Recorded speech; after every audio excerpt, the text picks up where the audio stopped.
Hello student, welcome to my channel. Myself Jyoti Chauhan. Today I am going to teach evidence of evolution fossil. So let's start.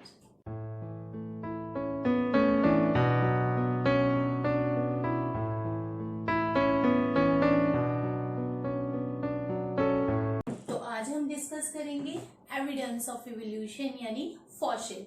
तो हम देखेंगे कि किस तरह fossil जो है वो इवोल्यूशन में एविडेंस प्रोवाइड करते हैं।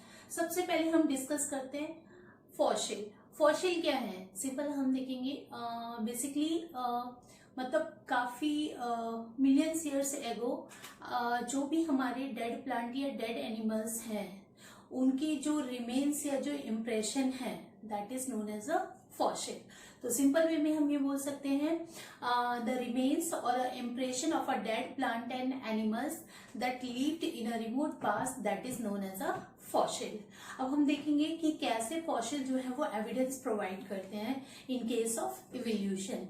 तो इसका बेस्ट एग्जांपल है आर्कियोप्टेरिक्स। ये एक फॉसिल बर्ड है और हम देखेंगे बेसिकली ये कनेक्टिंग लिंक है बिटवीन बर्ड्स एंड रेप्टाइल्स। अभी कैसे कनेक्टिंग लिंक है बर्ड्स एंड रेप्टाइल्स की? बिकॉज क्योंकि इसमें ना बर्ड्स की तरह जो थे एज अ विंग्स थे एंड बीक, और रेप्टाइल्स की तरह इसमें टीथ प्रेजेंट थे एंड टेल प्रेजेंट थी। तो सिंपल हम देखेंगे कि कनेक्टिंग लिंक जो है बेसिकली उसको कनेक्टिंग लिंक क्यों कहा गया है? बिकॉज क्योंकि उसमें दोनों मतलब रेप्टाइल और मैमल्स दोनों की कैरेक्टरिस्टिक जो है वो प्रेजेंट है। नेक्स्ट एग्जांपल हम लेते हैं प्लेटिपस।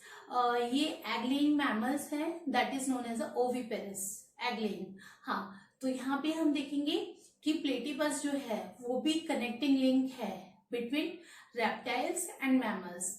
तो कनेक्टिंग लिंक कैसे है तो यहाँ पे हम डिस्कस करेंगे।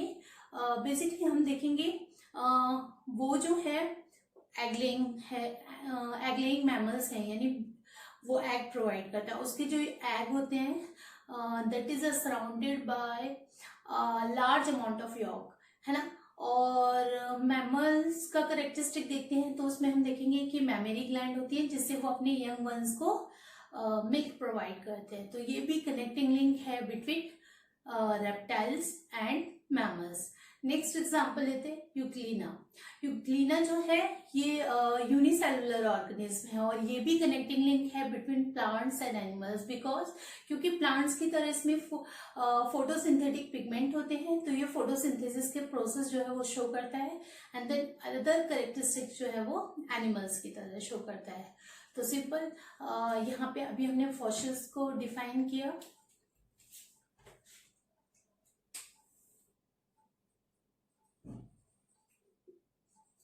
हाँ, तो हम सबसे पहले डिस्कस करेंगे fossil. Fossil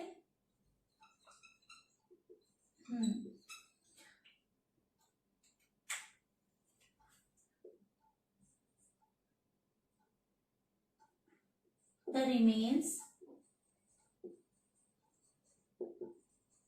or impression of dead plants and animals that live in remote past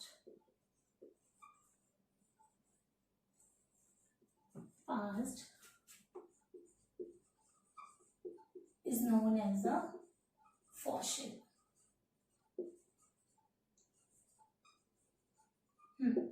और अभी हमने डिफरेंट एग्जांपल भी डिस्कस किए। First one is Archaeopteryx. Archaeopteryx ये फॉसिल बर्ड है और एज ए ये कनेक्टिंग लिंक की तरह भी वर्क करता है।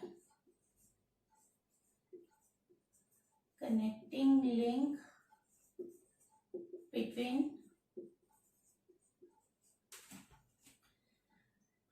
reptiles and birds.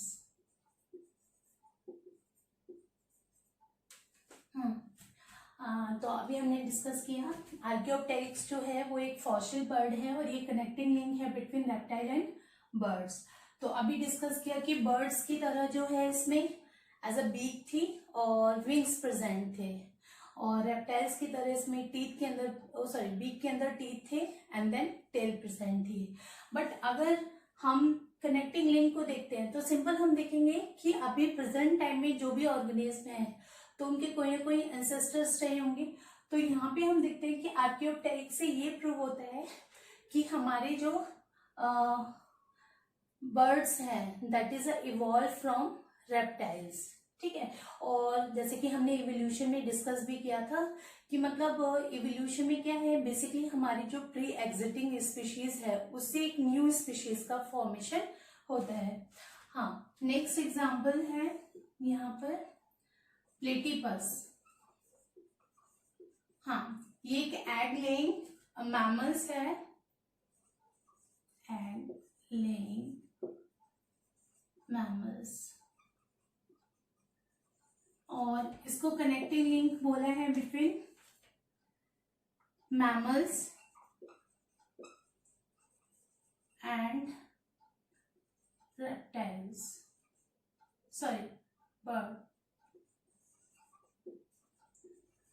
तो अभी बताया मैमल्स की तरह इसमें यानी इनमें मैमरी ग्लैंड होती है जिससे ये अपने यंग वंस को नरिशमेंट प्रोवाइड करते हैं, और बर्ड्स की तरह इसमें मतलब इनके जो एग होते हैं that is surrounded by large amount of York. तो यहाँ पे हम देखेंगे कि बेसिकली ये जो कनेक्टिंग लिंक के एग्जाम्पल हैं वो एविडेंस इवोल्यूशन में एविडेंस जो है वो प्रोवाइड कर रहे हैं।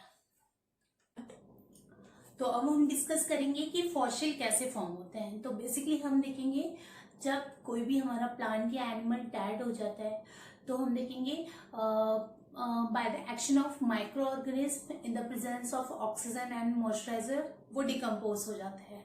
बट कभी कभी क्या होता है, जैसे कंडीशन चेंज हो जाती है तो उस कंडीशंस में हम देखेंगे कि मतलब in the absence of oxygen या ह्यूमिडिटी नहीं है, मॉइस्चराइजर नहीं है, तो उस केसेस में मतलब जो भी हमारा ऑर्गेनिज्म है वो कंप्लीटली डिकम्पोज नहीं होता है, यानी उसके जो सॉफ्ट पार्ट है वो तो डिकम्पोज हो जाते हैं लेकिन जो उसके हार्ड पार्ट है लाइक स्केलेटन वो डिकम्पोज नहीं होते हैं। तो यहाँ पे हम देखेंगे सिंपल जो उसके सॉफ्ट पार्ट है वो बेसिकली रॉक्स के बीच में या सॉइल के बीच में एज ए इम्प्रेशन की फॉर्म में प्रिजर्व हो जाते हैं।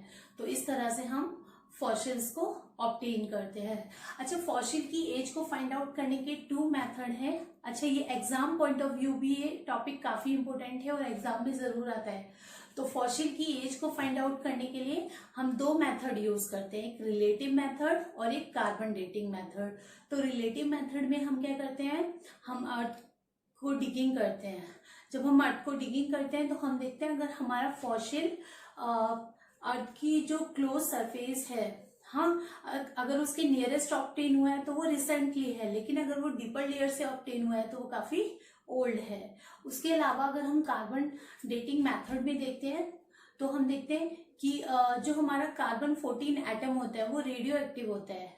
अच्छा, सिंपल हम देखेंगे कि जो भी हमारे लिविंग ऑर्गेनिज्म होते हैं उनमें कार्बन 14 एटम की रेडियो एक्टिविटी जो होती है वो प्रेजेंट होती है। तो जब हमारा कोई भी ऑर्गेनिज्म डेड हो जाता है तो उसकी जो कार्बन 14 रेडियो एक्टिविटी है वो डिक्रीज होना शुरू हो जाती है।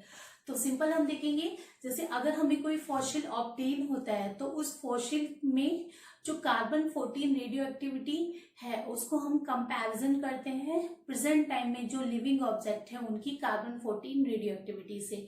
तो अगर उसका डिफरेंस काफी ज्यादा आता है तो वो काफी ओल्ड है, लेकिन अगर डिफरेंस काफी कम आता है तो वो रिसेंटली है। तो यहाँ पे हम देखेंगे कि फॉसिल की एज को फाइंड आउट करने के लिए 2 मेथड है to find out age of fossil. तो इसमें 2 मेथड है। First one is a relative method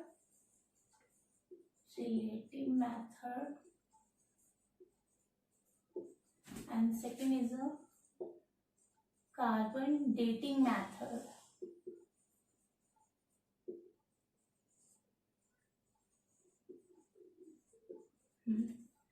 creative method में अभी जैसे मैंने बताया हम अर्थ को डिगिंग करेंगे। हाँ, digging the earth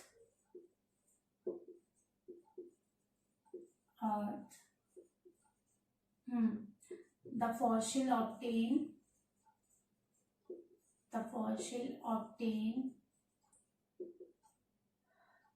closer surface to the earth,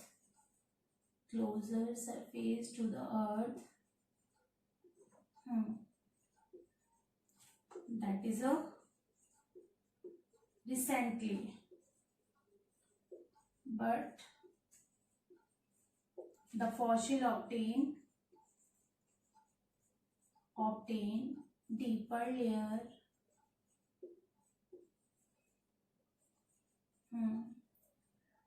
of the earth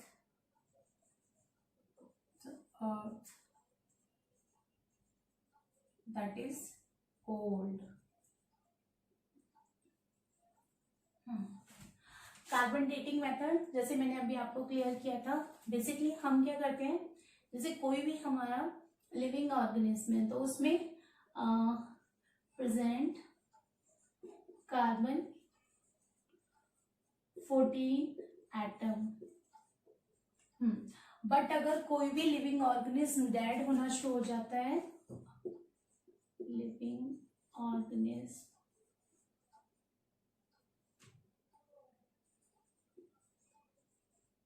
अगर ये डेड हो गया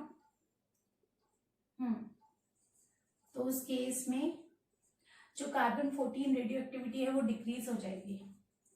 कार्बन 14 रेडियो एक्टिविटी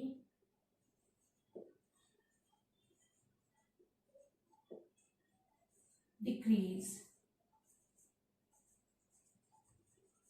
तो यहां पे हम उसको कंपेयर करेंगे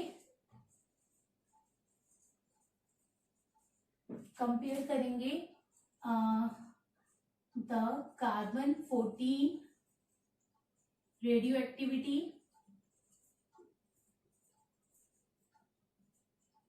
ऑफ लिविंग ऑर्गेनिज्म।